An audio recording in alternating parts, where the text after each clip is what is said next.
Hello again, it's Pixie back with another Netflix horror fix. Today we are looking at one that's going to annoy me a lot. I haven't been this angry watching a movie for a while, so I apologise in advance before I go into rant mode. But to get to the bit that really pissed me off, we need to talk about the rest of the movie, so I will stick a big old spoiler wiggly hands bit that I do at the end of that. Incidentally, I've recorded a few today, which is why I'm still in the same clothes. Don't worry, I don't wear the Godzilla t-shirt all the time, just quite a lot. I really like this t-shirt. I really like Godzilla.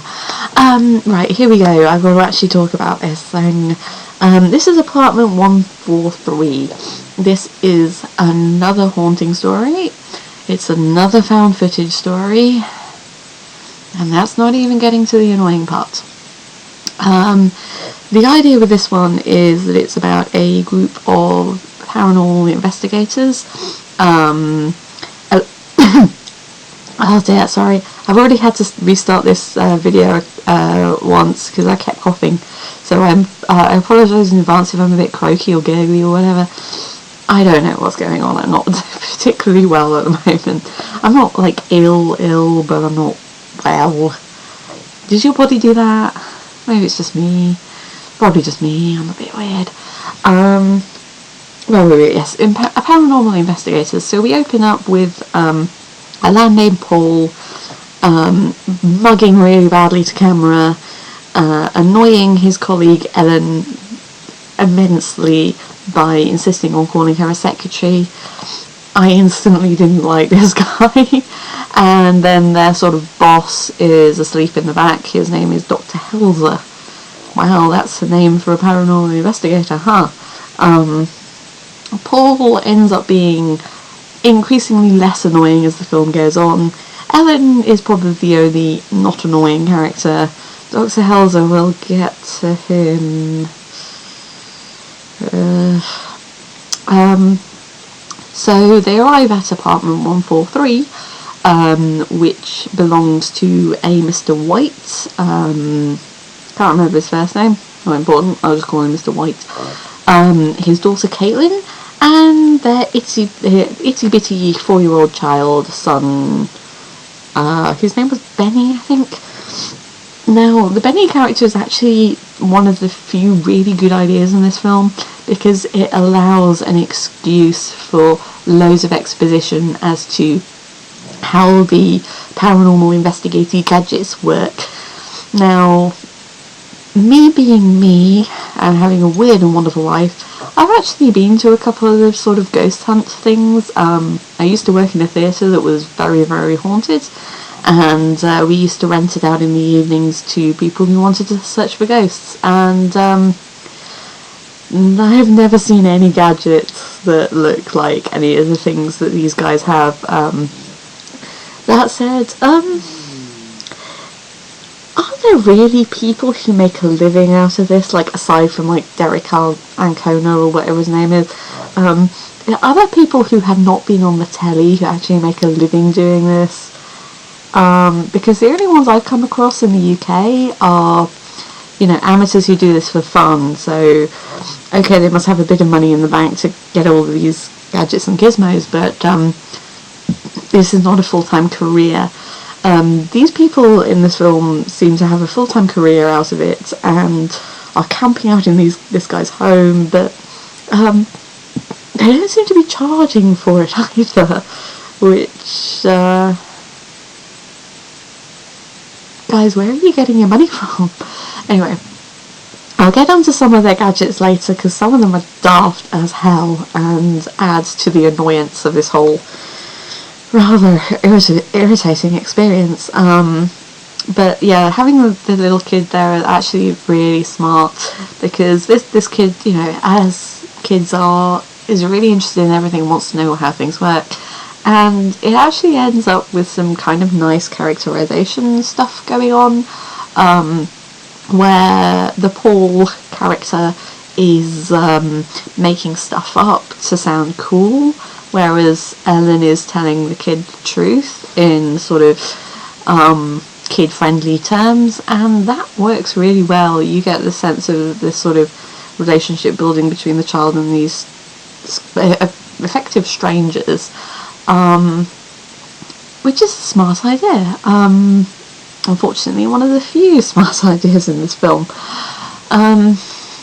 The family believe, or at least the father is wishful thinking, believing that his dead wife is coming back, and it's again it's a kind of poltergeisty thing. It all seems to be the epicenter seems to be this preteen girl, Caitlin, who is the standard stroppy teenager, and God, is she stroppy. She really doesn't like her father, and it gets into a sort of swearing match over him drawing the curtains and asking her to get up. He's a really awful father. Borderline abuse. What is it with borderline abuse in horror movies? God, I hope nobody's using these as a parenting guide. God. So yeah, the whole family is very on edge. The only one who's fairly comfortable is the little boy, and he's getting a little confused because there's things banging, crashing, and it does the ringing telephone when nobody's answering, ringing the doorbell, nobody's there. The thing we've seen in sort of The Grudge and the Mothman Prophecies, and that's a disparate connection of films that I can think of, but there we go. And so the investigators set up their gubbins, electromagnetic field detectors and night cameras, and one particular gadget that they censor, which is so daft. When they do the pixel thing, they do that over this gadget, and you effectively just get a grey box with hands sort of prodding at things. It's the most ridiculous thing. And then later on, at one point, they have these head-mounted cameras that are on the side of Ellen and Paul's head, like this. So when you're watching those sequences, you're seeing like the side of their head filling up. So if my video was there, kind of this part of the screen is someone's face with their eye blinking, and it's whizzing around a lot because it's mounted to someone's head and people's heads move. This is the worst possible way to mount a camera. Oh my God, it made, they only use it for a few minutes, but it made me so dizzy. I've seen camera mounts there, I've seen camera mounts here. Those are sensible. Don't strap a digicam to the side of your head. That's the worst possible place to put your camera. I could see no logic in that, other than they wanted to kind of easily show whose camera this was. So, okay, you can tell which one's Paul and which one's Helen, but I'm not really sure how important that was. If nothing else, why not just have them holding the camera or something? I don't know, very peculiar. And yeah, if I'm going to be able to talk about any of the rest of the stuff, so I'm just checking my notes to see if there's anything non-spoilery that I can say. Nope. This is where we get into spoiler territory, folks. So if you're interested in this one, I don't really know why you would be, but if you are, this is the point to stop, because I'm going to get in spoiler territory. Right, here we go. It turns out that the dead wife is not quite as saintly as Mr. White is pretending she is. It's him that tells us this in a really forced seeming interview with Dr. Helzer. Dr. Helzer apparently being the worst psychologist, because he's a parapsychologist. He's very bad at his job.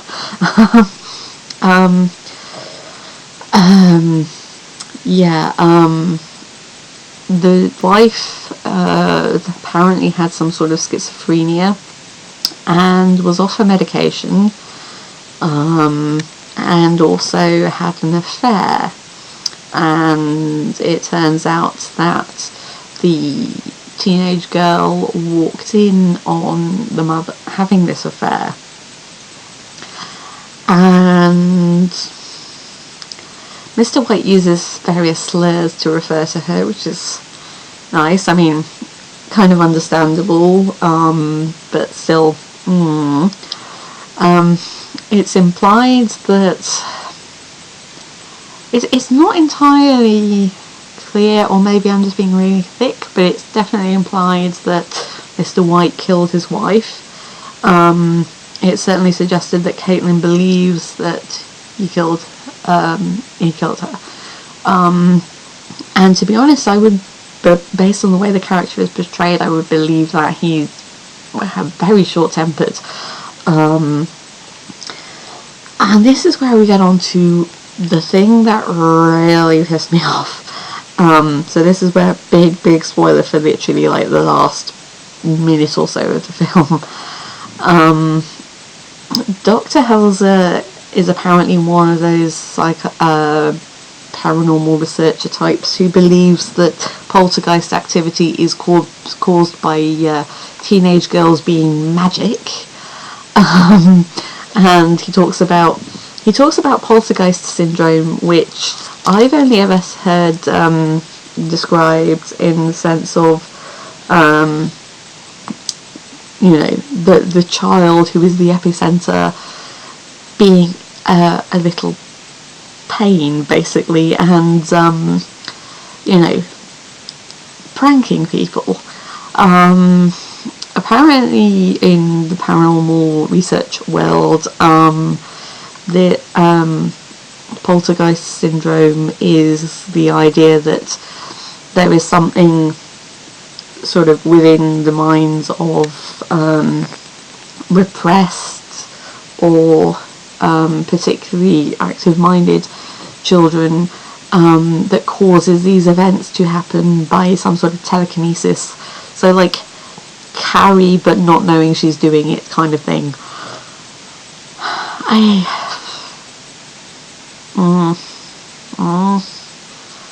The fact that this often happens around girls just comes this idea comes off as kind of sexist to me.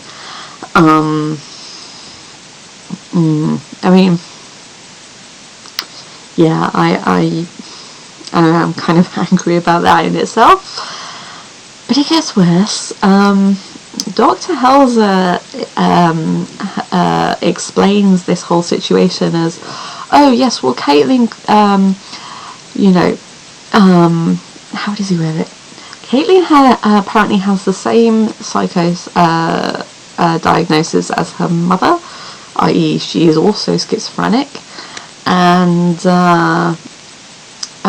being sort of early teens is coming through her sexual awakening, and the combination of her mental state and repressed sexuality is creating these poltergeist attacks. Guys, schizophrenia does not make you magic. That's not how it works. Dr. Helzer is clearly an ableist, sexist piece of crap.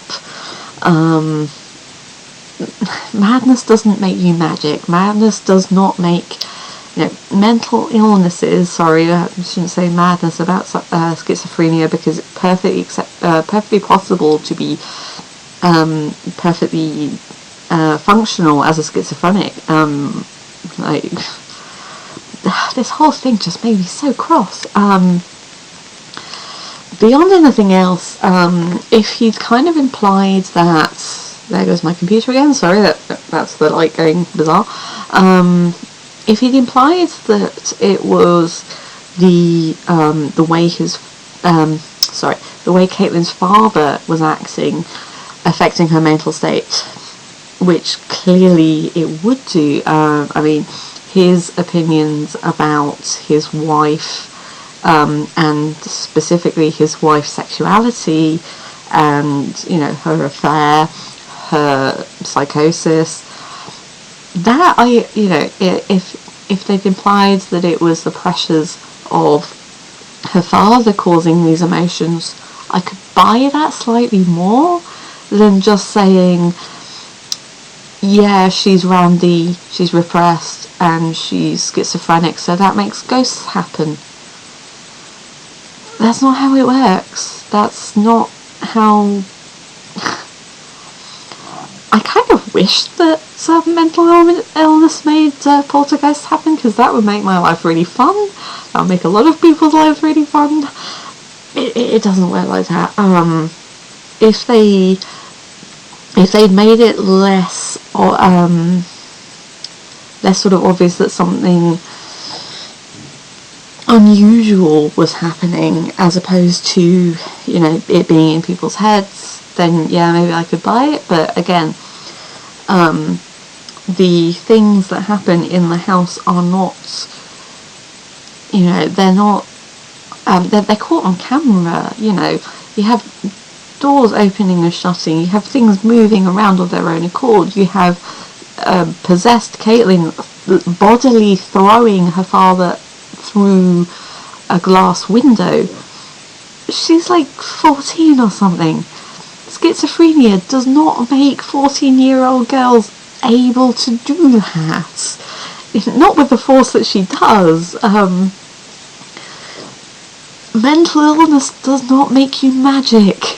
And again, you know, I could buy this slightly more if this was going for less realism than it's going for. The whole thing is set up to look and feel as real as possible, given the acting of some of the actors. The father I don't find particularly convincing. The Caitlin I don't find particularly convincing. Even Ellen, as much as she's a likeable character, I don't find her particularly convincing. Her performance at times is forced. There are times when it's kind of obvious that she's working from a script and this is not a free-flowing conversation, you know.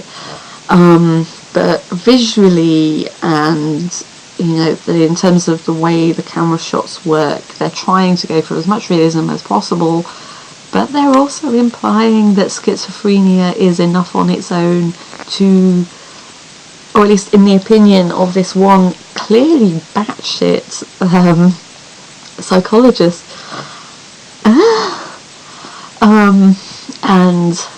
I won't spoil the last 30 seconds of the film because that would seem really petty, but it's quite evident that Dr. Helzer is wrong, which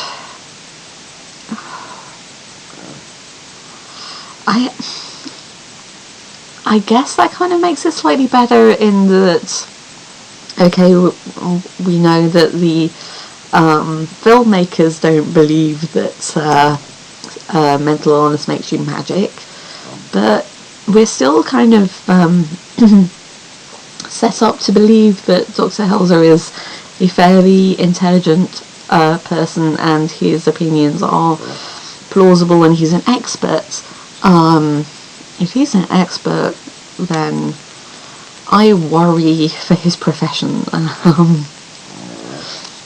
Sorry, I apologise if this sort of gurgling noise is being picked up. I don't know what's going on with my system today. So yeah, this film pissed me right off, I've got to say. the few things that I find enjoyable and the few things that were likeable about it were really killed by the last few minutes of the film. It really just made me so cross. Sorry, just need a sip. Yes, I'm drinking out of a carton. Don't judge me. Okay. Yeah, I'd say if you're if you're interested in writing something that involves a lot of exposition, this might be worth checking out to see how they do the thing with the kids, because okay, it goes on way too long, but it's a nice idea. I like this idea of using a child as your source of exposition, because it, for at least part of the film, it feels plausible. But otherwise, I'm really sorry. This is going to be the last one I'm recording today, I think, because my throat is dying. Sorry, I'm going to have that.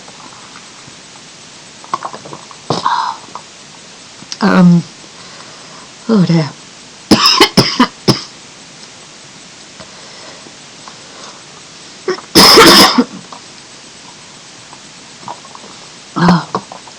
Yeah.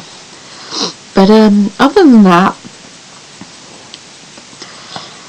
don't watch this one. It's not good.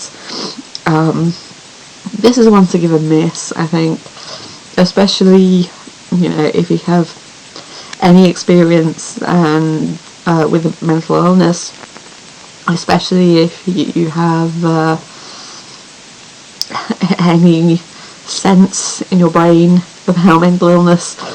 Don't watch this. It will piss you off. Yeah.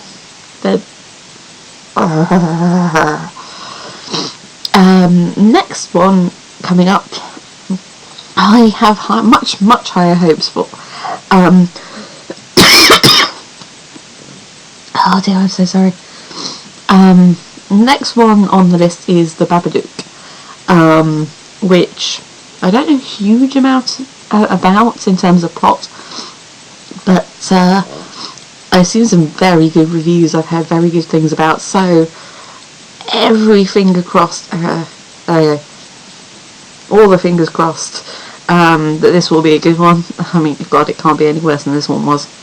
So I will see you then. That will be the next dose, and up until then, I'm going to give my throat a rest.